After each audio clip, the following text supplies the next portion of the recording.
మాట్లాడుతున్నాడు.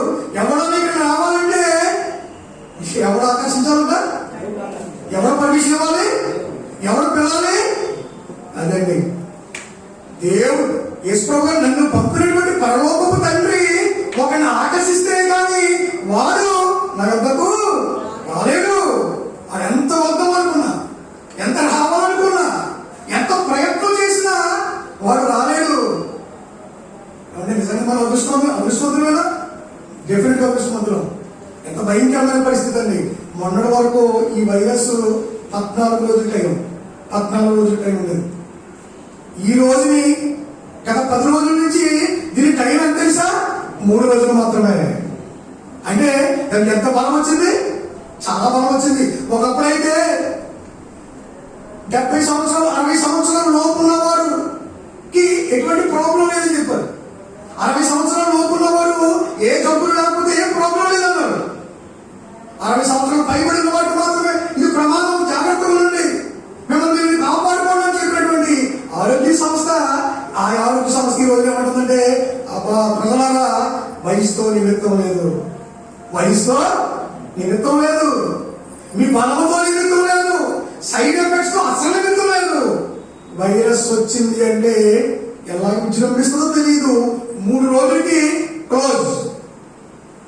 అది విజృంభిస్తే with in 3 days లో ఎంత బలవంతుడైనా, ఎంత ఆరోగ్యవంతుడైనా, ఎంత యవనస్తుడైనా ఈ భూమిని విడిచిపెట్టి ఎక్కడికి వెళ్ళిపోతున్నాడో తెలియట్లేదు. అటువంటి భయంకరమైనటువంటి పరిస్థితుల్లో మనం జీవిస్తున్నప్పుడు నిజంగా దేవుడు మనందరినీ కూడా జ్ఞాపకం చేసుకుని, మనందరినీ కూడా దేవుడు ఆలోచించి, ఆరోగ్యాన్నిచ్చి, బలాన్నిచ్చి, మంచి సమయాన్నిచ్చి, మంచి అవకాశాన్నిచ్చి దేవుడు మనల్ని పిలిచాడు ఇక్కడికి. ఎందుకంటే మనం ప్రేమించాడు. ప్రేమించి ఏమంటున్నాడు చదువుతుందా? ప్రేమించి ఏమంటున్నాడు? ఎవరు నా వద్దకు రాలేడు, అంచెదినమున వారిని లేపుదును, వారందరూ.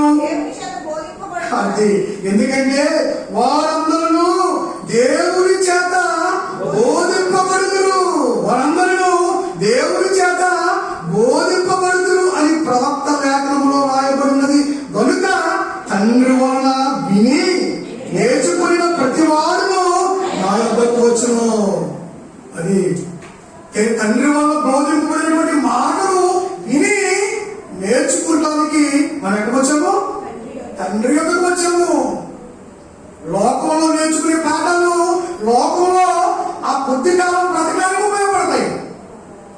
లోకంలో తెలుసుకున్నటువంటి ఆ విషయాలు ఆ కొంత సమయానికి మనకు ఉపయోగపడతాయి పిల్లల. అయితే మన తండ్రి దగ్గర నేర్చుకునే పాఠాలు ఉన్నాయే, ఈ బ్రతుకుకి రాబోయే బ్రతుకు కూడా ఉపయోగపడతాయి. ఈ కాలంలో, ఈ కాలానికి, ఈ సమయానికి, ఈ యుగానికి, రాబోయే యుగానికి కూడా ఉపయోగపడే మాట ఏంటంటే, మన తండ్రి బోధించినటువంటి ఆ బోధలు వినటానికి దేవుడు మనకి ఏమి ఇచ్చాడంటే ఒక అవకాశాన్ని అనుగ్రహించడం. పిల్లల దాన్ని సద్వినియోగపరచుకోవాలి, జాగ్రత్తగా వినాలి. ఈ మాటలు ఎప్పుడు దొరకవు, మనకి ఎక్కడ దొరకవు, దేవుడి సన్నిధిలో దొరుకుతాయి.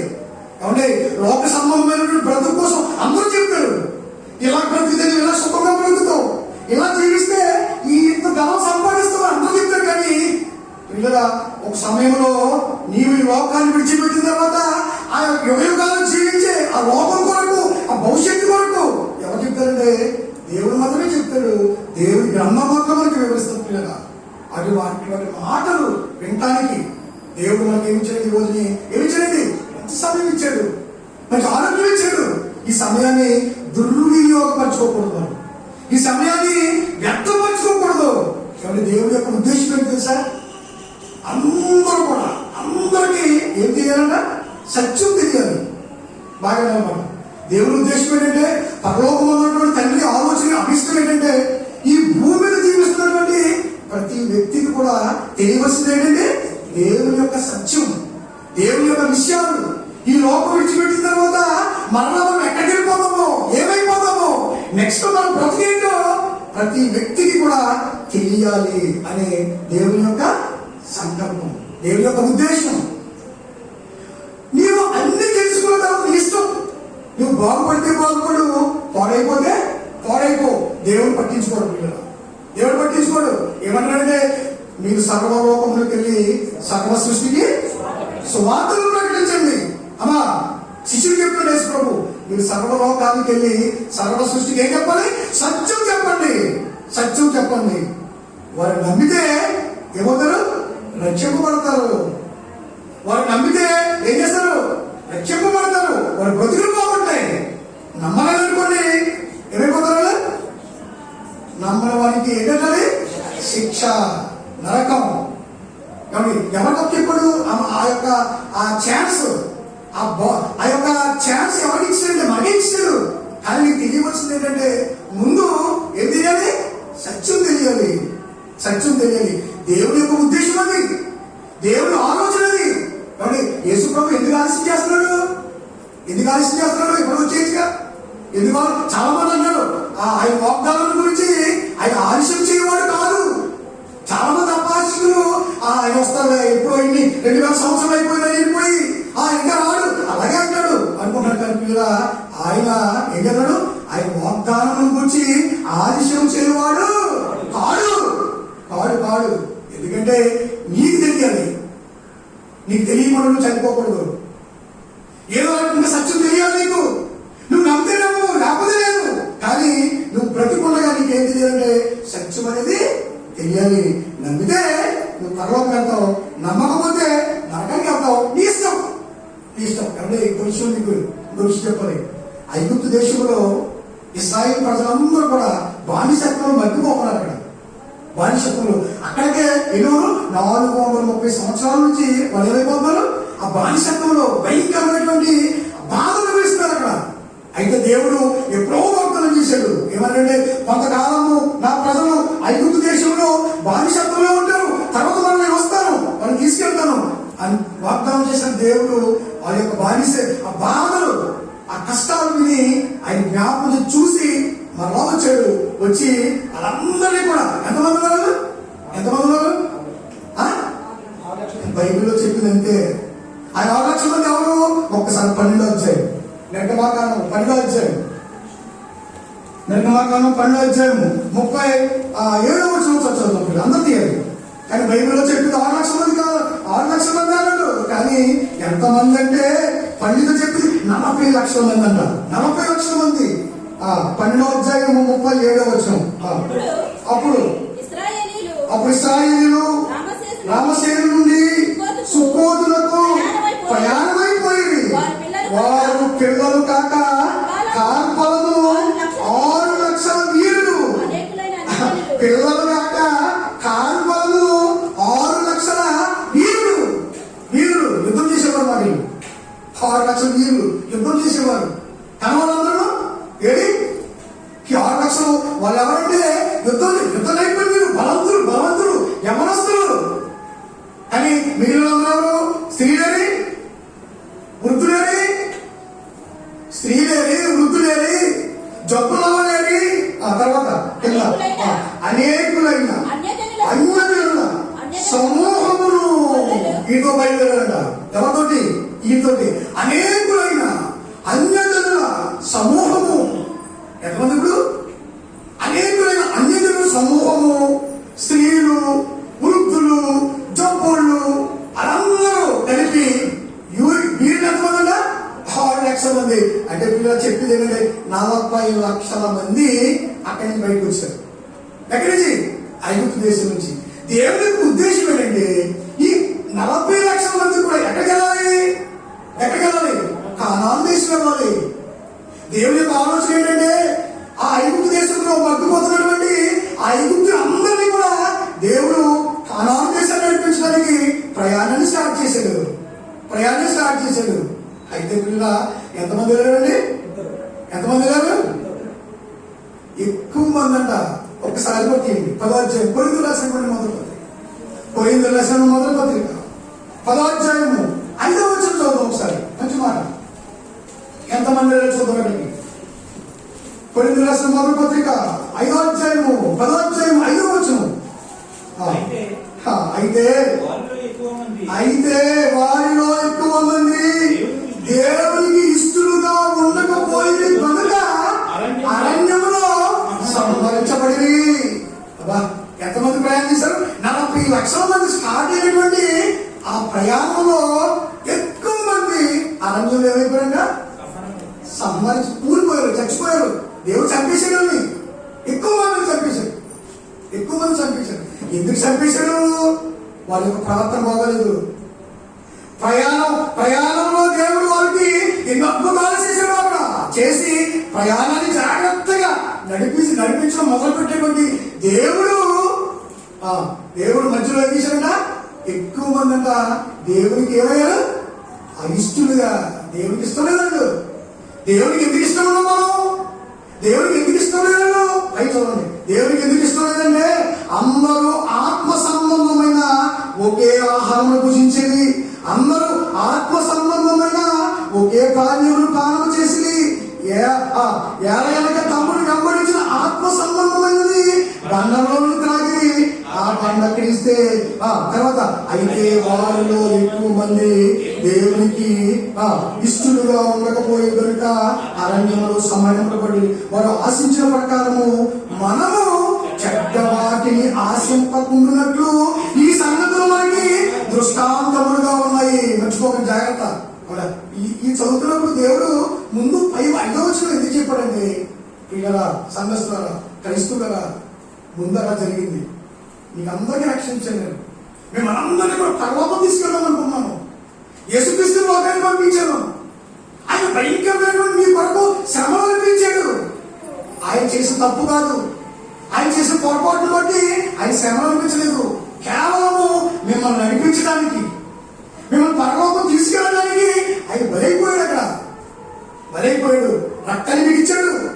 ఆయన రక్తంలో మీ సమస్త దుష్ట పాపాన్ని కడిగించుకోవడానికి దేవుడు మన కృప చూపాడు. మనకి మనం అడిగితే దేవుడు ఇవ్వలేదు, దేవుడు అనుకుంటే మనకి ఇచ్చాడు. అటువంటి అంత శ్రేయస్కరమైనటువంటి పరిస్థితుల్లో మనము మన ప్రయాణాన్ని కాక మధ్యలో దేవుడికి అయిష్టులుగా బ్రతుకుతాం అనుకోండి, ఏమైపోతాం? సంహరించబడతాం. ముందు ఎగ్జాంపుల్ ఇశ్రాయేలు చూపిస్తున్నాడు. వారు ఎక్కువ మంది సంహరించబడి. మీరైతే ఆ విధంగా ఉండొద్దు. దేవుడు మాట అంటే ఏం చేస్తాడు? దేవుడు మాట అంటే ఏం చేస్తాడు? అమెండ్మెంట్ ఉండదు. ఇంటి మనకి అమెండ్మెంట్ ఉండదు. పొద్దున మాట్లాడటం, సాయంత్రం తప్పదు మాట్లాడడం. రాజ్యాంగంలో ఒక ఆర్టికల్ బాగోపోతే వెంటనే చేస్తారు, అమెండ్మెంట్ చేస్తారు. ఈ సమాజంలో అనుకుంటాం చేద్దామని, దాని పరిస్థితులు ఆటంకం ఉన్నాయో దాన్ని సవరించి అలాగే అనుకోవడం చేద్దాం. అది తప్పదు. ఈ సమాజంలో మనం ఒక సోషల్ యాన్యువల్గా ఉంటున్నామంటే ఎవరో ఒక నిర్ణయం తీసుకున్నప్పుడు ఆ నిర్ణయం 10 మందికి ఆటంకంగా ఉంటే దాన్ని మనం మార్చి ఇంకొక నిర్ణయం తీసుకోవాలి. మనం తప్పదు లేదా? అయితే దేవుడు ఏమంటాడంటే వారు 40 లక్షల మందిని ప్రయాణానికి నేను సిద్ధపరిస్తే మంచి దేశం కనాను దేశాన్ని తీసుకెళ్ళాలని అనుకుంటే ఎంత కష్టపడ్డాను. ఆ 40 సంవత్సరాలు కూడా వారితో ఉన్నాను. నేను పగలోము మేఘస్తంభం, రాత్రి అగ్నిస్తంభం, బండ్లను చీల్చి నీడిచ్చాను. ఏమంటే ఆ ఎడారిలో ఆ బండ్లను చీల్చి గోదావరి ప్రయాణం చేశాడు. ఏమంటే ఆ 40 సంవత్సరాలు కూడా దేవదూతలు తిరిగి ఆహారం పూజించాడు. వండుకోలేదు, అన్నం వండుకోలేదు, బట్టలు చిరగలేదు, కాలు చెప్పులు అరిగలేదు. ఎంత క్షేమం! ఆ భయంకరమైనటువంటి సరిసంపాలు, భయంకరమైనటువంటి ఆ విషసర్పాల మధ్య దేవుడు కాపలా కాసి ఎత్తుకుని మోసుకుని ప్రయాణాన్ని సాగిస్తుంటే ఎక్కువ మంది దేవునికి ఇష్టంగా బ్రతికిందంట. వాళ్ళ మధ్యలో ఏమైపోయారు? సంహరించబడ్డారు. ఎక్కువ మంది సంహరించబడ్డారు. అది మనకి ఏంటంటే దృష్టాంతాలు. పిల్లల ఇది చెప్తున్నానంటే నేను మనం సరి చేసుకోవడానికి ఒకవేళ అటువంటి ఇష్టమైనటువంటి బ్రతుకు ఏమైనా మన జీవితంలో ఉంటే మనం సరి చేసుకుంటే మనం చెప్పని పాయింట్ వరకు మనం ప్రయాణం చేస్తాం. ఒకవేళ సరి చేసుకోకుండా నిర్లక్ష్యంగా ఉన్నాం అనుకోండి, దేవుడు ఏం చేస్తాడంటే మధ్యలో మన దీపాన్ని ఆరిపేస్తాడు. చాలా భయంకరం. దేవుడు ఇవ్వాల్సినటువంటి ఆ నిత్య జీవాలు మనకి ఎవడు ఈ లోకంలో ఎలాగో బ్రతికేస్తాం. మనం ఎన్నిసార్లు చెప్తాను, ఈ లోకంలో ఎలాగో బ్రతుకుతాం. ఇంకో విషయం, ప్రజలు మెప్పు కోరుకున్నవాడు క్రైస్తవ ఒక జీవితం ఒక్కరోజు కూడా జీవించలేదు మనం. ప్రజలు మనకి మెప్పు ఉండకూడదు. ఎవరు మెప్పు కావాలి? దేవుని మెప్పు కావాలి. దేవుని వల్ల చూడాలి. ఇలా నిజంగా నేను గత వారంలో ముందు వారంలో ఎక్కువ మంది సంఘానికి వచ్చిన రాకపోయిన బాధపడడం ఎవరు రావద్దన్నానంటే నేను ఎవరిని రావద్దన్నానంటే జబ్బున్న వాళ్ళు వృద్ధులు డౌట్ ఉన్న వాళ్ళు కాస్త మరి ఇబ్బందికరంగా ఉన్న వాళ్ళు సంఘానికి రాకపోయినా పర్వాలేదు. కానీ ఎవరు రావాలి? అన్ని దేవుడు సమకూర్చి ఆరోగ్యాన్ని ఇచ్చి శక్తిని ఇచ్చి మనకి సమయాన్ని కూడా ఇచ్చి నువ్వు ఆరాధనకు రారా అంటే రాలేదనుకోండి ఎవరు సమాధానం చెప్పుకోవాలి? నేనా మీరా? మీరే సమాధానం చెప్పుకోవాలి. శుభాకర్ గారు రమ్మంటే వస్తారా? మీరు పొమ్మంటే వెళ్ళిపోతారా? మేమేమంటున్నామంటే ఎవరైతే వృద్ధులో, ఎవరైతే డౌట్ ఉందో, ఎవరికైతే అనారోగ్య పరిస్థితులు ఉన్నాయో, ఎవరు మీ పరిస్థితులు దేవుడు తెలియవా? బంగారం తెలుసు, నాకు తెలియకపోవచ్చు, ఇక్కడ సంఘంలో కూర్చున్న పెద్దలు తెలియకపోవచ్చు, కానీ మీరు ఆరాధనకు వచ్చే పరిస్థితులు అనుకూలంగా ఉన్నాయో లేవో ఎవరికి ఇచ్చారో తెలుసు. అయితే మీరు రాలేదనుకోండి ఎవరికి నష్టం అంటే ఆ సరి చేసుకునే అవకాశం మనం నిజంగా అది అర్థమైతే అదృష్టం అండి. అర్థమైన అదృష్టం. అర్థం కాలేదనుకో ఆనందం. అర్థమన్నట్టు నటించేవారు దురదృష్టం అంతే. ఏం చెప్పలేము. అర్థం అవనట్టు నేరారోపణ చేసేవారికి వాళ్ళు ఏంటంటే దురదృష్టవంతులు అంతే. దురదృష్టవంతులు అంతే తప్ప మీరు బలవంతంగా ఇక్కడ కూర్చోబెట్టి నేను రమ్మంటే రాలేదు, నేను పొమ్మంటే పోలేరు. ఎవరు ఆకర్షించాలంట? దేవుడు రమ్మన్నది. దేవుడు రమ్మంటే మీరు కూర్చుంటారు. లేకపోతే ఇక్కడ మీరు ఎవరు కూడా మీకు సమయం ఉన్నా అన్నీ ఉన్నా మీరు ఇక్కడ కూర్చోలేని పరిస్థితులు ఉన్నట్లుగా నేను అది 100% నమ్ముతున్నాను. నేను ఎక్కడో సంగతికి వెళ్ళి నేను ఈ రోజు ఇక్కడ ఉన్నానంటే అది దేవుని సంకల్పం. మీరు ఎక్కడెక్కడో ఆయన సైలెంట్ వెళ్ళి ఇంకా ఏదో ఊరు ఎక్కడెక్కడ అందరూ. కానీ ఈ రోజు మీకు సమాజంలో కూడి దేవుని మాటలు మనం మరి ఆలోచిస్తున్నామంటే, దేవుని మాటలు మనం డిస్కస్ చేస్తున్నామంటే అదేంటంటే కేవలం మన యొక్క గొప్పతనం కాదు, మన యొక్క ఎబిలిటీ కాదు, మన యొక్క సామర్థ్యం కాదు. అది కేవలం దేవుని యొక్క పిలుపు మాత్రమే, దేవుని యొక్క ఉద్దేశం మాత్రమే. మర్చిపోకండి. అంటే దేవుని యొక్క సంకల్పం లేకుండా ఎవరు కూడా దేవుని సన్నిధానానికి వస్తారా? రాలేరు. ఎవరు రాలేరు. అది కూడా మర్చిపోకండి. ఇంకొక ప్రాముఖ్యమైన విషయం ఏంటంటే దేవుడు బాగా అన్నమాట. దేవుడు ఈ సృష్టిని 2 ఉద్దేశంతో చేశాడు. మర్చిపోకూడదు. దేవుడు ఈ సృష్టిని 2 ఉద్దేశాలు ఉన్నాయి దేవుడికి. ఒకటేంటంటే దేవుడు సృష్టించినటువంటి పిల్లలు ఈ సృష్టిని అంతా కూడా అనుభవించాలి. ఏం చేయాలి? అనుభవించాలి. అంటే అనుభవించడం అంటే తినటము, త్రాగటము, పొందుకోవటము, తర్వాత ఇంకా అనుభవించడం అంటే ఏంటండి? కరెక్ట్గా చెప్పాలి. అనుభవించడం అంటే మనము ఇచ్చినటువంటి దేవుడు ఇచ్చినటువంటి ఈ సృష్టిలో ఉన్న ప్రతిదీ కూడా మనం ఏం చేయాలి? ఆస్వాదించాలి, తీసుకోవాలి. తీసుకుంటున్నప్పుడు ఏం చేయాలి? ఆలోచించాలి. అనుభవిస్తూ మనం ఏం చేయాలంటే ఆలోచించాలి. అంటే సాయంత్రం భోజనం దగ్గర కూర్చున్నాం. కూర్చున్న తర్వాత ఎక్కువ మంది ఏం చేస్తారు? ప్రార్థించుకుంటారా? ఎక్కువ మంది ప్రార్థించుకుంటారు, చాలా మంది ప్రార్థించుకోరు. చాలా ఎందుకు ప్రార్థించుకోవాలంటే ఇదంతా పొద్దు నుంచి చెమట వస్తే వచ్చినప్పుడు భోజనం అనుకున్నాం కదా.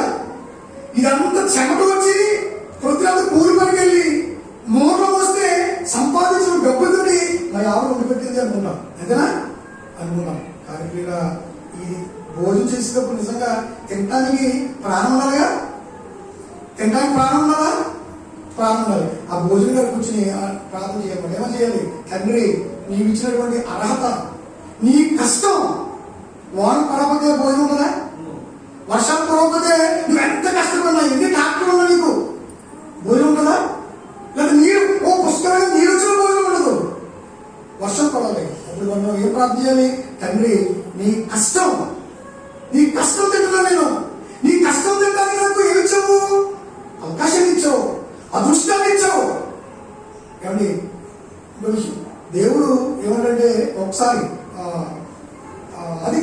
ఒకటో అధ్యాయం 28వ వచ్చింది. ఆదికాండ గ్రంథం 1వ అధ్యాయం 28వ వచ్చి 29వ వచ్చింది. దేవుడు ఇదిగో భూమి మీద ఉన్న విత్తనములిచ్చు ప్రతి చెట్టును విత్తనములిచ్చు వృక్ష ఫలము గల ప్రతి వృక్షమును అట దేవుడంట. చూడబాగా దేవుడంట మనకి ఏం ఇచ్చాడంట? ప్రతి విత్తనం ఇచ్చు చెట్టుని ఇచ్చాడంట. ఎందుకు ఇచ్చాడు మనకి? ఎందుకు ఇచ్చాడు? కాబట్టి చెట్లు, ఈ పొట్లు, అది ఫలాలు, ఈ కొబ్బరి చెట్లు, తాడి చెట్లు ఇవన్నీ మనకి ఎందుకు ఇచ్చాడు అంటే పిల్లలందరూ కూడా అనుభవించడానికి, మనం తినడానికి, మన జీవిస్తానికి. అదే సమయంలో మనం ఏం చేయాలంట? తింటూ ఏం చేయాలి? ఆలోచించాలి. రోమిలకు రాసిన పత్రిక 1వ అధ్యాయం, రోమిలకు రాసిన పత్రిక 1వ అధ్యాయం 20వ వచనం చదువుతాం పిల్లలు.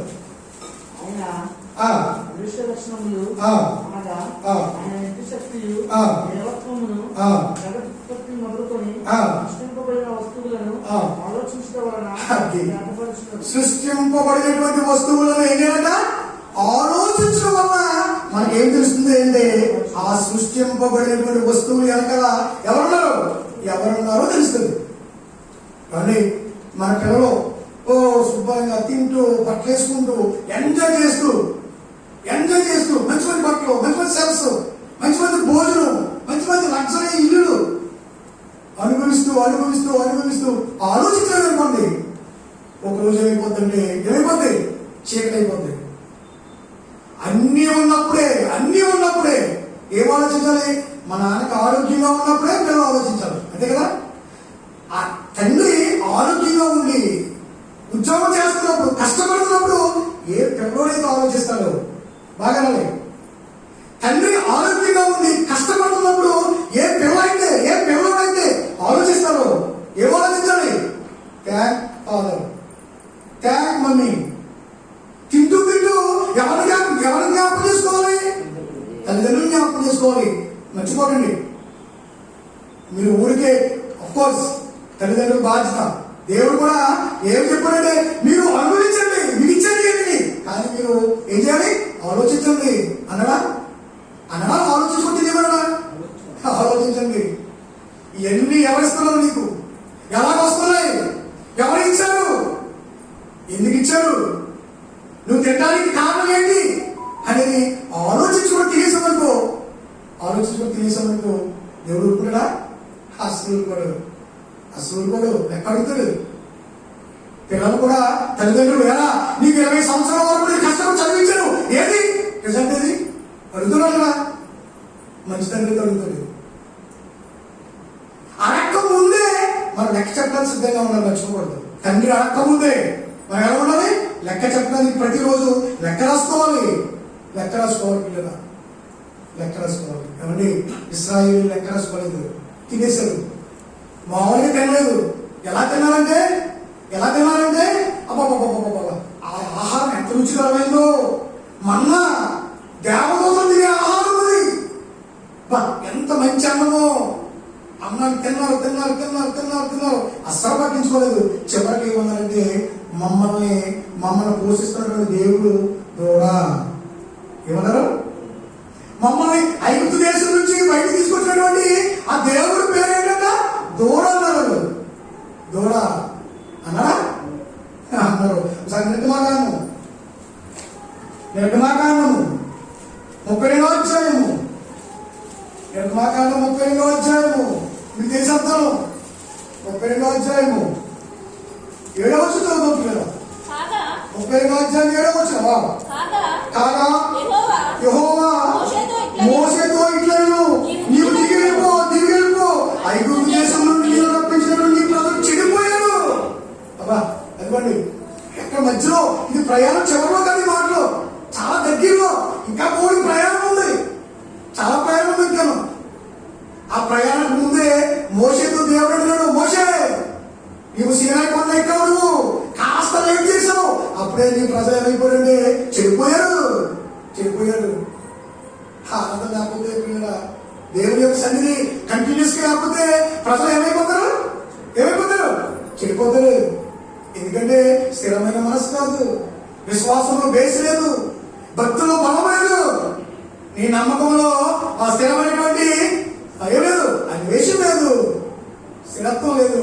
చెడిపోతారు. ఆ ఇశ్రాయేలు ఎన్ని అద్భుతాలు చేసి ఎర్ర సముద్రం కళ్ళ ఎదురుకుండా 2 పాయలు చేసి ఆ నీటిని రాసిన గంటలో పెట్టినటువంటి ఆ మధ్యలో ప్రయాణం చేయించినటువంటి ఆ సీన్ ని వాళ్ళు మర్చిపోయి అంటున్నారు. ఆ బంగారాన్ని అంతా తీసుకొచ్చి ఒక విగ్రహంగా చేసి ఇదిగో ఏమంటాడంటే, ఇదిగో ఈడే మాకు ఈ తోడే మా దేవుడు.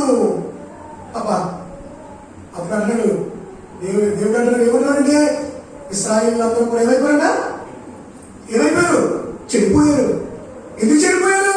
మర్చిపోయారు.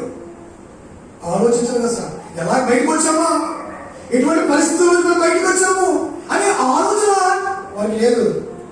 ఆలోచించలేదు. శుభ్రంగా తిన్నారు, చూశారు, అద్భుతాలు చూశారు, బయటకు వచ్చారు, అస్సలు ఆలోచన లేదు. అది ఏమైందంటే వాళ్ళు ఏమైపోయారు? చెడిపోయారంట. వాళ్ళు కూడా ఏమైంది?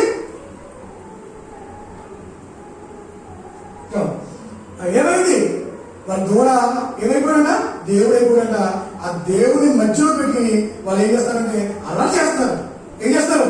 తినడానికి కూర్చున్నారంట, ఆడటానికి లేచి డప్పులు కొట్టుకుని అలా కొనవాలంగా ఏం చేస్తారంటే వాళ్ళు ఆ డ్యాన్స్ చేస్తారు. పిల్లలు ఎంత భయంకరమైన పరిస్థితులు అండి. మనం తింటున్నామంటే తప్పకుండా ఆలోచించాలి. ఈ రోజు ఆరోగ్యం చేయడం మనం ఆలోచించాలి. అయ్యో నాకంటే బలవంతులు ఈ రోజు ఎంతమంది బలవంతులు నిజంగా, ఎంతమంది యవనస్తులు, అన్ని ఉన్నవాళ్ళు, కోటీశ్వరులు, రోజుకి ఎన్ని లక్షలను ఖర్చు పెట్టి హాస్పిటల్ వైద్యం తీసుకున్న వాళ్ళు ఈ రోజు ఏమైపోయారు? తెల్లమరి అయిపోయారు. రోజుకి ఇంచుమించు 30 లక్షలు ఖర్చు పెట్టి స్తోమతున్నటువంటి ధనవంతులు ఈ యొక్క దెబ్బకి ఏమైపోయారో తెలియదు, ఎక్కడికి వెళ్ళిపోయారో తెలియదు. ఏమీ లేనటువంటి మనల్ని దేవుడు ఇచ్చినట్టే ఈశ్వరుడు, ఏమీ లేని మనల్ని దేవుడు ఇచ్చినట్టే ప్రారంభించాడు. ఎందుకు ఇచ్చాడంటే నేను పరలోకం తీసుకెళ్ళడానికి సరి చేసుకోవడానికి ఏం చేయడం దేవుడు అవకాశాన్ని ఇచ్చాడు. పిల్లలు ఏమండి, ఇంకొక మంచి విషయం చెప్పాను. అబ్రహాం గారు ధనవంతుడా పేదడా చెప్పాలి. అబ్రహాం గారు ధనవంతుడు పేదడా? చాలా ధనవంతుడు. అబ్రహాం గారికి విస్తారమైన ధనం ఉంది. అంత మాత్రమే కాదు, ఆయన ఎక్కడ ఉన్నాడు? సారవంతమైనటువంటి భూమిలో ఉన్నాడు, సారవంతమైనటువంటి స్థలంలో ఉన్నాడు. ఆయన తినే ఫ్రూట్స్ ఎటువంటి అంటే సూపర్ ఫ్రూట్స్ మాట.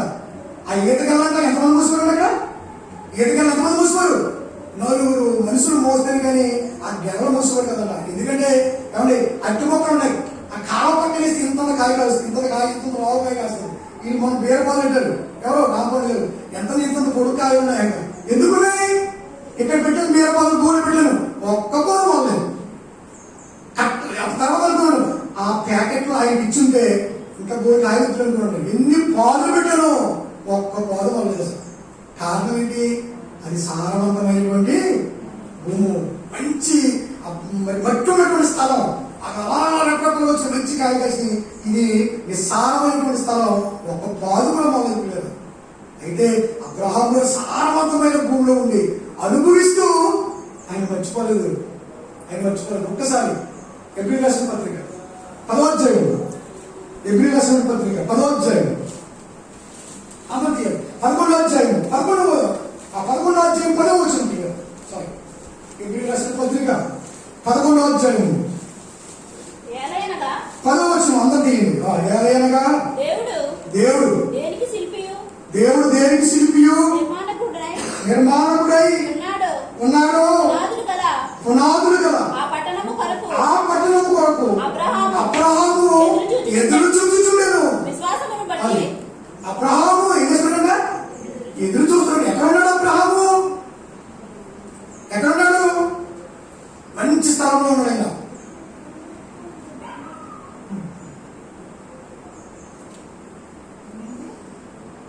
అబ్రహాము ఎక్కడ ఉన్నాడు? సారవంతమైన భూమిలో ఉన్నాడు, సారవంతమైన స్థలంలో ఉన్నాడు. అయితే పిల్లల ఆయన దేనికోసం ఎదురు చూస్తాడంట? పునాదులు గల పట్టణం.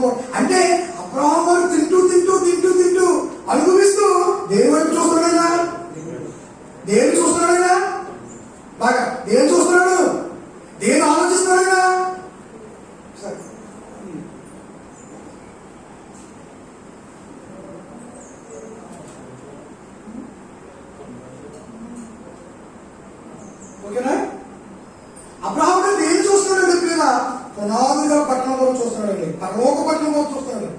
ఏమండి ఒకవేళ అబ్రహాం గారు మనలాంటి అనుకోండి ఆ స్థలంలో శుభ్రంగా ఎంజాయ్ చేస్తాడు.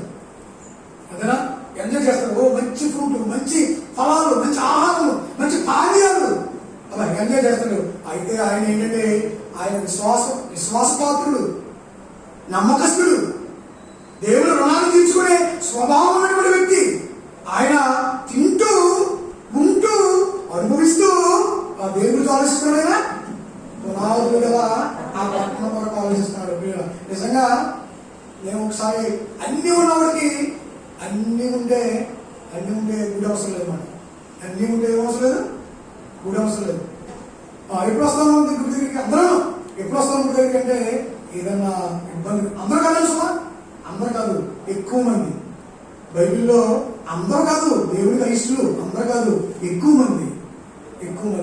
మనకి ఏమి ఇబ్బంది ఉన్న బాధ ఉన్నప్పుడు తండ్రి అని అనుకుంటాం. నిజంగా ఆ బాధ తీరిపోతే మరలా మర్చిపోతామా? ఎక్కువ మధుమరుపు, మనకి ఎక్కువ మధుమరుపు, మర్చిపోయే లక్షణం. అది ఎవరు పెడతాడంటే సాధారణుడు లోనుండి మరిపింపు చేస్తాడు మనల్ని. ఎందుకు మరిపింపు చేస్తాడంటే ఇంకో చూపిస్తాడు నీకు. అది చూస్తావు, ఇది చూస్తావు, ఇది పెట్టాలనుకుంటావు, మర్చిపోతావు. అయితే అబ్రహాం గారట అన్ని అనుభవిస్తూ పునాదులు గల పట్టణం కొరకు చేస్తున్నాడు. కదా ఎదురు చూస్తున్నాడు, మర్చిపోకూడదు, ఎదురు చూస్తున్నాడు. ఆయన ఇల్లంతటిలో ఎటువంటి వాడు? ఆయన ఎటువంటి వాడు? నమ్మకస్తులకు, నమ్మ విశ్వాసులకు ఎవరైనా తండ్రి. విశ్వాసం అనడానికి ఫాదర్ ఆఫ్ ది ఫెయిత్ ఎవరంటే అబ్రహాం. ఆయన నేర్చుకోవాలి అన్ని ఉన్నా ఆయన ఎక్కడంటే గుడారాలు ఉండేవాడు. ఎందుకు గుడారాలు ఉంటున్నాడు? ఆయనకి అర్థమైంది. ఏమర్థమైందంటే మేము ఇక్కడ ఉన్నాం. ఆయన కనిపిస్తుంది. ఏం కనిపిస్తుంది? పునాదులు. అంటే భూమి పునాదులు లేవా? దీనికి పునాదులు లేవా? లేవు. స్థిరమైంది కాదు. అంటే మానవుల కంటే స్థిరమైందేమో భూమి అండి. భూమి కంటే స్థిరమైంది ఏంటి? మానవుల కంటే స్థిరమైంది భూమి. ఈ భూమి కంటే స్థిరమైంది ఏంటి? పునాదుల పట్టణం. ఏంటది? పరలోకం. దానికోసం చూస్తున్నాడట. ఎవరు? అబ్రహాం గారు. అంటే అబ్రహాము గారు జీవిస్తున్నప్పుడు ఆలోచన తింటూ దేని గురించి ఆలోచించాడంటే దేవుడి గురించి ఆలోచించుకోడు. ఇంకో విషయం మీకు తెలుసా? ఏమండి అలా ఆలోచించాలంటే మనకు రుజువు కావాలి. దేవుడు నిజంగా దేవుడు నమ్మితే, దేవుడిని మనం విశ్వసిస్తే మనం ఏం చేయాలి తెలుసా? ఎలా చేయాలి? రుజువులు, ఆధారాలు, పరిశీలన దృక్పథం మనకు ఉంటే నిజంగా మన నమ్మకం ఎప్పుడు స్థిరంగా ఉంటుందండి. ఎందుకు స్థిరంగా ఉంటుందంటే మన నమ్మకం మనకు ఆధారం లేవు. శుభాకర్ గారు చెప్పింది వింటాం, నమ్మేయడం. లేదా ఇంకో పాస్టర్ గారు చెప్పిన విషయం నమ్మేయడం కొత్తగా ఉంటుంది, మనం పక్కకి వెళ్ళిపోతాం. అయితే పిల్ల మన దేవుడు ఎటువంటి వాడు ఎవరైతే నమ్ముతున్నారో వాళ్ళకి ఏముండాలంటే పరిశీలన దృక్పథం ఉండాలన్నమాట.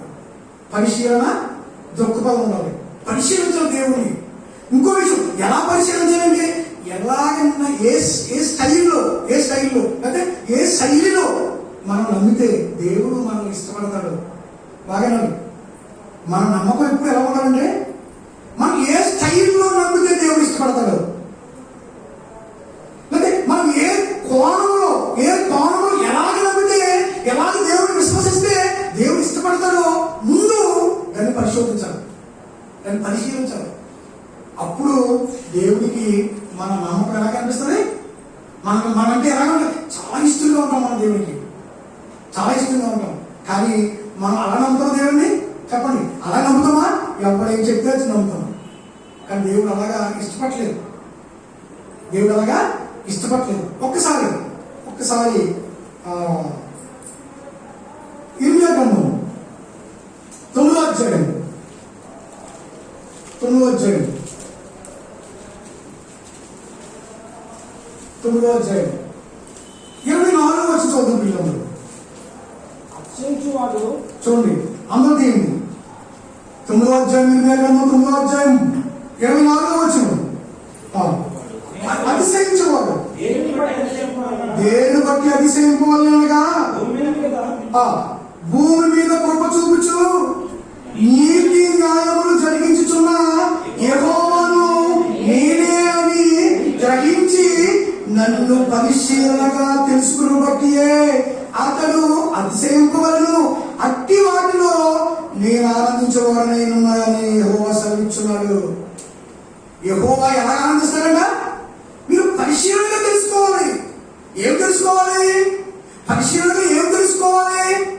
ఆ భూమి మీద కృప చూపుతూ, మమ్మల్ని పోషిస్తూ, మమ్మల్ని నడిపిస్తూ, మమ్మల్ని మరి జీవింపజేస్తున్నటువంటి ఈ యెహోవా నిజమైన దేవుడు అని ఎవరైతే పరిశీలనగా, ఎవరైతే ఆలోచన చేసి, ఎవరైతే పరీక్షించి పరిశోధించి తెలుసుకుంటారో అటువంటి నమ్మకాన్ని దేవుడు ఏం చేస్తాడంట?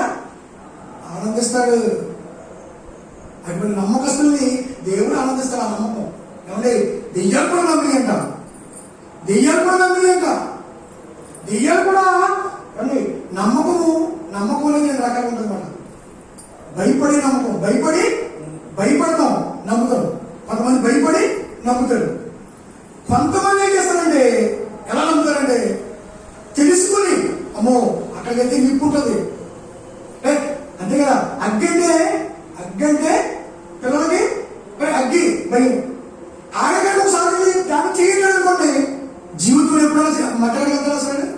అసలు ఎప్పుడు మంటగలరు. ఎందుకంటే అది ఎక్స్పీరియన్స్ ఏంటంటే అది కాలింది, ఎప్పుడు మంట దగ్గరికి వెళ్ళలేదు.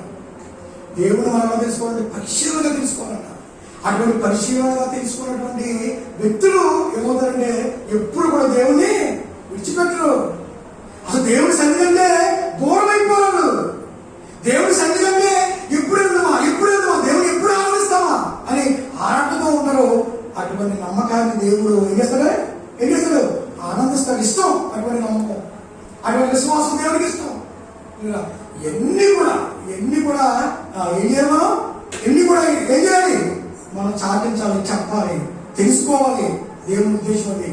అంటే అందరూ కూడా సత్యం గురించి ఏమన్నా యేసుప్రభు గారు సముద్రం దాటి ఒక రోజున ఎక్కడికి వచ్చాడంటే అద్దరికి వచ్చాడు. సముద్రం దాటి అద్దరికి వచ్చాడు. అది ఏంటంటే దాని పేరేంటంటే గెరాసేన దేశం. ఎందుకు వచ్చాడు యేసుప్రభు గారు? అక్కడ ఒక ఉన్నమాట మంచిగా ఉన్నాడు. అక్కడ ఒక ఎక్కుతున్నాడు. ఎక్కడో సువార్త చేస్తున్నటువంటి యేసుప్రభు గారు రిస్క్ చేసుకుని సముద్రం దాటి అద్దరికి వచ్చాడు. ఆ దేశం పేరు ఏంటంటే గెరాసేన దేశం. యేసుప్రభు గారు వచ్చిన వెంటనే ఎవరు వచ్చాడు? దురాత్మ పడినటువంటి ఒక మనుషుడు పరిగెత్తుగా వచ్చేసి ఏమంటాడు? దేవుని కుమారుడా, నీతో నాకు పని ఏంటి? మమ్మల్ని విడిచిపెట్టి వెళ్ళిపో అంటున్నప్పుడు నిజంగా యేసుప్రభు గారు అది ఎక్కడుంటాడు? ఎక్కడ ఉంటున్నాడంటే సముద్రంలో, ఆ యొక్క సమాధి తొట్టులో ఉండేవాడు. ఒళ్ళంతా రాళ్ళతో గాయపరుచుకునేవాడు. సంఖ్యలతో కట్టేసేవారు. అయితే ఆయన ఎవరు కావాలి? దేవుని కావాలి. నిజంగా అది చదువుతుంటే గొప్ప మనకి ఉత్తేజం వస్తుంది మేడం.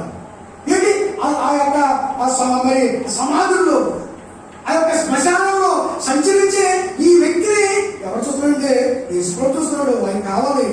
ఆయన రిస్క్ చేసుకుని వచ్చి ఆ యొక్క దురాత్మల్ని ఏం చేయడా పోగొట్టి వెంటనే ఆ దురాత్మ, ఎన్ని దురాత్మలు అంటే సేన, ఎన్ని దురాత్మలు ఉన్నాయి దానిలో?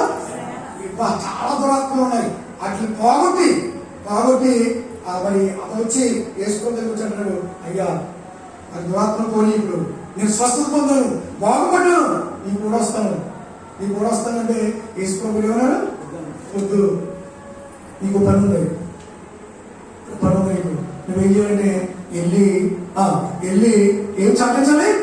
నీవు ఎలాగా స్వస్థపడావు, ఎవరు నీ స్వస్థ చేశారో, ఎవరు నేను బాగు చేశారో, ఎవరు నేను రక్షించారో, ఈ భయంకరమైన పాపం నుండి, ఈ భయంకరమైన పరిస్థితుల నుంచి ఎవరైతే లేవనెత్తారో నువ్వు వెళ్ళి ఏం చేయాలి? ఆయన అప్పుడు ఎక్కడికి వెళ్ళిపోయినా దెక్కాపోలి, ఆ ఊరు దెక్కాపోలి. ఎవరు? ఈ యొక్క దురాత్మ పట్టినటువంటి వాడు. ఆ ఊరు ఏంటంటే దెక్కాపోలి అంటే అర్థం ఏంటంటే 10 పట్టణాలు మాట. 10 పట్టణాలు. దెక్కాపోలి అర్థం ఏంటంటే 10 పట్టణాలు.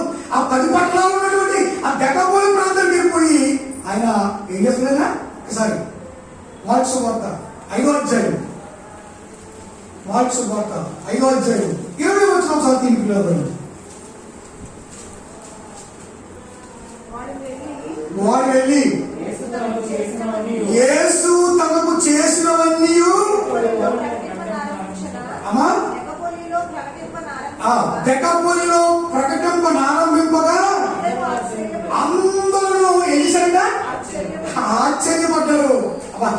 20వ వచనం మాత్రం 10 సార్లు చదువుకోండి, 10 సార్లు ధ్యానించండి.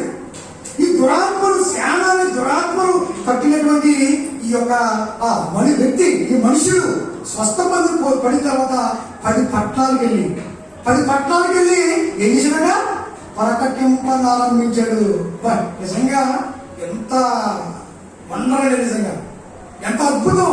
ఏమండి, మనం స్వస్థపడిన తర్వాత అందరూ ఆశ్చర్యపోయారంట. ఏంటి ఆడదా ఆ శ్మశానాల్లో, ఆ సమాధి దొడ్డిలో, ఆ భయంకరమైనటువంటి పరిస్థితుల్లో ఉన్నటువంటి వ్యక్తి ఈడదా? ఏంటి ఇంత వరకు? ఏంటి వీడు శరీరం గాయాలు లేవు, వీడు మంచి బట్టలేసుకున్నాడు, మంచి రూపము, మంచి స్థలాలు, మంచి వ్యక్తిగా తయారు చేయబడి ఈడంట, ఈడ అని అక్కడ ఉన్న ప్రజలందరూ కూడా ఏం చేశారంట? ఆశ్చర్యపడిపోయారు. అదండి మార్పు, అది విశ్వాసం, అది నమ్మకం. దేవుడు అది కోరుకుంటున్నాడు. అందరికి కూడా ఏం చేయాలంటే మనం చెప్తున్నప్పుడు, వాక్యం మనం బోధిస్తున్నప్పుడు, లేదా క్రీస్తు గురించి మనం చాటిస్తున్నప్పుడు, మనం ఏదైనా విషయం ఏదైనా స్థలంలో దేవుడి గురించి చెప్తున్నప్పుడు అందరూ కూడా ఏం చేయాలంటే ఆశ్చర్యపోవాలి మనం చూసి. ఎందుకంటే ఏంటి మార్పు, ఎంత మార్పు? గుడికి వెళ్ళినప్పుడు ఎలా ఉండేవాడు, చర్చికి వెళ్తుంటే ఇంత మార్పు వచ్చిందా? యేసుక్రీస్తు ఒక్కసారి యేసుక్రీస్తు ఆ జీవితంలో ప్రత్యక్షమైన తర్వాత ఈ మార్పు, ఇంత ట్రెమెండస్ చేంజ్ అని ప్రజలందరూ కూడా ఏమైపోవాలన్నా అది కోరుకుంటారు. దేవుడు మనం చూసి 10 మంది చర్చ మారిపోకూడదు, మనం చూసి 10 మంది దేవుడిని దూరం అయిపోకూడదు, అది కోరుకోవట్లేదు. ఎంత రిస్క్ చేశారు వేసుకోవడం. ఆ సముద్రం దాటి ఈ పక్కకు వచ్చి ఆ యొక్క దురాత్మ పట్టిన వారిని రక్షించి ఎక్కడ పంపించాడు?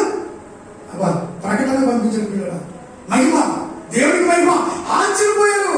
యేసుక్రీస్తు అద్భుతం, యేసుక్రీస్తు ఒక్కసారి మాట్లాడితే ఎంత చేంజ్ వస్తుందా అని అక్కడ ప్రజలందరూ కూడా ఏమైపోయారంటే ఆశ్చర్యపోయారు. ఎందుకు ఆశ్చర్యపోయారంటే వారిలో మార్పు. దేవుడు అటువంటి వాళ్ళు కోరుకుంటాడు. నిన్ను నన్ను కాదు, మనం చూసి దేవుడికి ఏంటంటే అందరికీ సత్యం ప్రకటించుకోవాలి. ఎవరు చెప్పాలి సత్యం? ఎవరైతే సత్యాన్ని హత్తుకున్నారో, ఎవరైతే సత్యాన్ని స్వీకరించారో, ఎవరైతే సత్యం ఆకర్షింపబడ్డారో వాళ్ళు వెళ్ళి ఆ యొక్క దురాత్మ పట్టిన వాడు దెక్కపల్లిలోకి వెళ్ళి ఏం ప్రకటించండి? క్రీస్తు ప్రకటించాడు. ఆ ప్రకటన చూసి అందరూ ఆశ్చర్యపోయి ఎంతమంది మారారు. దేవుడికి అది కావాలండి. ఎందుకు ఆలస్యం చేస్తాడంటే నీవు నేను ఏమైపోకూడదు, నశించుకోకూడదు. ఆ ఇశ్రాయేలు నశించిపోయినట్టు, ఇశ్రాయేలు రాలిపోయినట్టు నీవు నేను రాలిపోకూడదు. ఒకసారి చివరగా పేతురు రాసిన 2వ పత్రిక 3వ అధ్యాయం 9వ వచనం తీద్దాం ఒకసారి. పేతురు రాసిన 2వ పత్రిక 3వ అధ్యాయం 9వ వచనం. కొందరు అందరూ కాదు, కొందరు ఆలస్యమని ఎంచుకున్నట్లు దేవుడు ప్రభు తన వాగ్దానం గురించి ఆలస్యం చేయవాడు కాడు గాని ఎవడును నశింపవలని ఇచ్చరింపక అందరూ కూడా మారు మనసు పొందవలని దేవుడు కోరుకుంటున్నాడు. దేవుడి కోరిక అన్నది, దేవుడి కోరిక, దేవుడికి ఇచ్చ, దేవుడి అభిష్టం ఏంటంటే నా కుమారుడు ఎప్పుడు కూడా నశింపకూడదు, అందరికీ సత్యం తెలియాలి, అందరికీ దేవుడి మాట తెలియాలి, అందరూ కూడా దేవుడి యొక్క ఆ శక్తి ఏంటో గ్రహించాలి. అప్పటి వరకు ఏం చేస్తున్నాడు? దేవుడు తన కుమారుని పంపడానికి ఆలస్యం చేస్తున్నాడంట. ఆలస్యం ఎందుకు అవుతుందంటే ఏమండి, నిజంగా శనివారం దేవుడు వచ్చి వేసుకోవచ్చు అనుకోండి, ఈ రోజు మనం కూర్చున్నామా? రాత్రి కాలం యేసుక్రీస్తు వస్తే ఈ రోజు ఈ ఆరాధనలో కూర్చున్నాం, మనం కూర్చోము.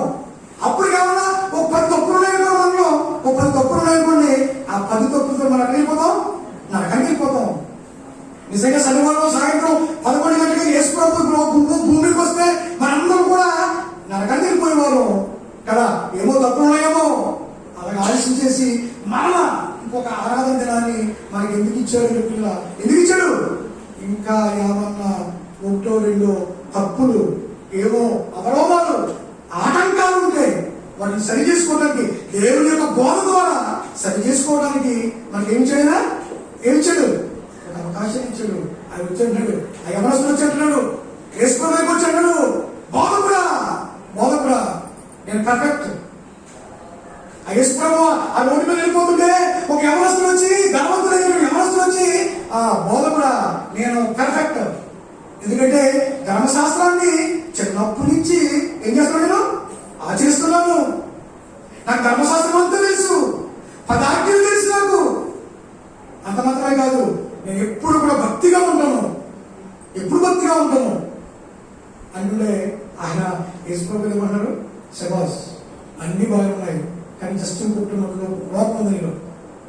ఏమన్నాడు కదా, ఇంకోటి లోపం ఉంది. ఏంటి లోపం?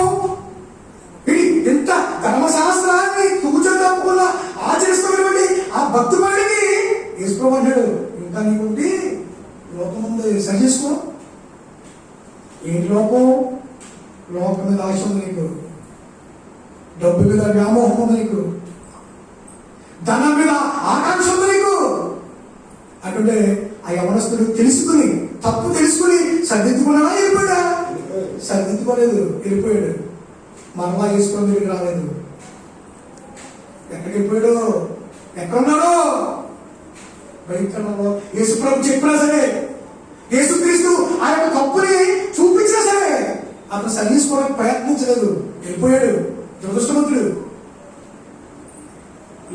చెప్పిన తర్వాత జబ్బు, జబ్బు ఉందా అది ఏమోసిపోయి లేదా ఆ కాలేయం మనకు దెబ్బ తెలిసింది, నువ్వు మందు సబ్బు దగ్గర ఎవరు తాకు అన్నప్పుడు కూడా ఇది తాగనుకోండి ఏమైపోతాడు? ఎవరేం చేయలేరు, ఇంకా ఎవరేం చేయలేరు. డాక్టర్ చెప్తాడు, నీకు బాగా బొత్సం చేస్తుంది, ఒళ్ళు వచ్చేస్తుంది, నీకు బాగా కొత్త వచ్చేస్తుంది, పెరిగిపోతుంది, వెయిట్ పెరిగిపోతున్నావు, కాస్త తిండి తగ్గించి కొలెస్ట్రాల్ పెరిగిపోతుంది, కాస్త కొవ్వు పదార్థాలు మాను అన్నప్పుడు మానకుండా కంటిన్యూ చేసేందుకు అంతకంత చూసుకుంటాడు ఉండడు, అంతకంత చూసుకుంటున్నాడు. డాక్టర్ చెప్పినట్టు ఏం చేయాలంటే మానేయాలి, ఏం తినమన్నా తినాలి, ఏం తాగమన్నా తాగాలి, ఎలా ఉండమన్నా జీవించాలి. వినలేదనుకోండి ఆ మనిషి కనపడ్డాడు. యేసుప్రభు ఆమె యవనస్తుడు చెప్పాడు, నీకు పొదుగుగా ఉంది, నువ్వు అవన్నీ తీసుకునేసి నేను చాపండి. అతను ఎవరైనా ఆ యొక్క దురాత్మ పట్టులో నీ కూర వస్తాంటే నువ్వు నా కూరగా వెళ్ళిపో అని చెప్పాడు యేసుప్రభు. ఈ యవనస్తులు ఏమంటాడంటే అవన్నీ విడిచిపెట్టేసి నా కూడా రా అన్నాడు. ఈడు రాకపోయాడు, ఈడు వెళ్ళిపోయాడు, అక్కడికి ఇప్పుడు వెళ్ళిపోయాడు.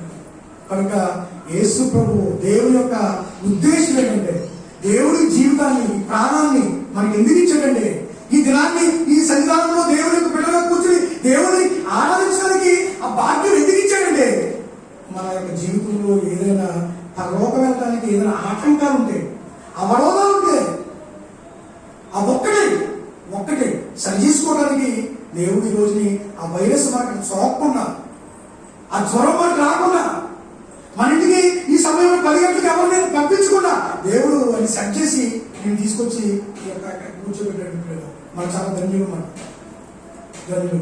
ఒక్కరోజు ప్రాణం ఉందంటే ఆ రోజు మనం ఏం చేయాలి? ఆయన అడగాలి, తండ్రి నాకు ఏది పొదువా, ఏది పొదువు ఉంది అడగాలి. దేవుని ఉద్దేశం ఉంది, దేవుని సంకల్పం అది. మనం ఏ శైలిలో మనం నమ్మితే దేవుడు మనల్ని ఇష్టపడతాడు, ఆ స్టైల్లో మనం నమ్మితే దేవుడు అంటున్నాడు నాకు ప్రియులు. ఎవరి దేవుడికి ప్రియులు మీకు తెలిసిన చాలా మంది బైబిల్లో దేవుడికి ప్రియులు చాలా మంది ఉన్నారా అంట. దానియేలు గారు బహుప్రియుడు అంట. ఎవరికి? అమ్మ కాదు, భార్య కాదు, పిల్లల కాదు, దేవుడికి బహుప్రియుడు. ఎవరు? దానియేలు. ఎందుకు బహుప్రియుడు? దేవుడికి ప్రియుడా? లవ్వరు. దేవుడికి దానియేలు లవ్వరు. ఎందుకు లవ్వరు? రాజు కాదు కదా, రాజు పైవాడు కూడా శాసనం చేసిన నేను ఆయన మాత్రమే కొడుకుతాను. ఆ రాజు శాసనం 30 దినాలు ఎవడైనా సరే నన్ను తప్ప ఈ లోకంలో ఎవరిని కొడుకున్నా వాడిని తీసుకెళ్లి సింహపు బోరులో వేస్తాను అని తెలిసి దానియేలు ఎవరిని మొక్కుతున్నాడు? ఎవరిని మొక్కుతున్నాడు? దేవుని మొక్కుతున్నాడు. అందుకు దేవుడు అంటున్నాడు, నాకు బహుప్రియుడు ఎవరు? దానియేలు. మనం మా ప్రియులుగా ఉన్నామా? లోకానికి ప్రియులుమా? దేవునికి ప్రియులుమా? ఒక్కసారి మన విశ్వాసాన్ని, మన నమ్మకాన్ని ఏం చేయాలో ఒక్కసారి టెస్ట్ చేసుకోవాలి. దేవుడు ఈ యొక్క జీవితాన్ని, లేదా ఈ యొక్క ప్రాణాన్ని, ఈ ఆరోగ్యాన్ని ఎందుకు ఇచ్చాడు? ఒక్కసారి పరిశీలన దృక్పథంతో మనం దేవుడిని పరిశీలిస్తే ఆ నమ్మకాన్ని బట్టి దేవుడు ఆనందించేవాడై ఉన్నాడు. అటువంటి విశ్వాసాన్ని బట్టి దేవుడు ఆనందించి సంతోషించేవాడై ఉన్నాడు. మనం ప్రియురాలుగా దేవుడు మనం ఏంటంటే ఇష్టపడాలి. పిల్లగా కవిత తెలుసు మీకు? కవిత అమ్మ పేరేంటి? దొరక్క అంటారన్నమాట. దొరక్క అంటే లేడీ. దొరక్క లేడీ. ఆమె ఎంత ప్రియురాలో దేవుడికి, ఎంత ప్రియురాలో. ఎందుకు ప్రియురాలంట? ఆమె బ్రతికినప్పుడు ఆమె సత్క్రియలు, దాన ధర్మాలు, అమ్మాయి ఆమె బ్రతికినప్పుడు ఆ విశ్వాసులకి సత్క్రియలు, బెదవరానికి బట్టలు కుట్టించేదంట. ఎన్నో పేదవారికి ఉపచారం చేసిందంట. ఆమె ఉపచారం చేసిందంట. చనిపోయినప్పుడు వాళ్ళందరూ వచ్చేసి వాళ్ళు వెళ్ళిపో, అయ్యో ప్రియురాలా, అయ్యో దొరక అని బాధపడుతుంటే అప్పుడు పేతురు గారు వచ్చి ఏం చేశారు? మనం అంటే మంచి పేరు ఎప్పుడంటే మనం చనిపోయిన తర్వాత మనం లేనట్టు చెప్పుకోవాలి. ఒకరి గురించి మంచి క్రియలు, సత్క్రియలు ఎప్పుడంటే మనం చనిపోయిన తర్వాత అడండి వాడు అలా బ్రతికాడు అని చెప్పుకోవాలి. మంచి కార్యాలు అవి దేవునికి ఎలా ఉన్నాయి? బహు ప్రీతికరంగా ఉంటాయి, ప్రియమైనగా ఉంటాయి. అటువంటి క్రియలు, అటువంటి పనులు, అటువంటి విశ్వాసం, అటువంటి నమ్మకం మన జీవితంలో ఉందో లేదో ఒక్కసారి మనం ఏం చేయాలంటే ఆత్మ పరిశీలన చేసుకోవాలి. మన నమ్మకము, మన యొక్క ఆ భక్తి దేవునికి ఇష్టం లేదో మనం ఒక్కసారి ఏం చేసుకోవాలంటే మనం పరిశీలించుకోవాలి. ఆ స్థాయిలో దేవుని నమ్మితే, ఆ పరిశీలన దృక్పథంతో దేవుణ్ణి విశ్వసిస్తే దేవుడికి చాలా ఆనందం అంట, చాలా ఇష్టం అంట. అటువంటి ఇష్టమైనటువంటి భక్తి మరి కూర్చొని మనందరికీ కలగాలని మరి ఈ వాక్యం దేవుడు దీవించాక ఆమేన్. మరి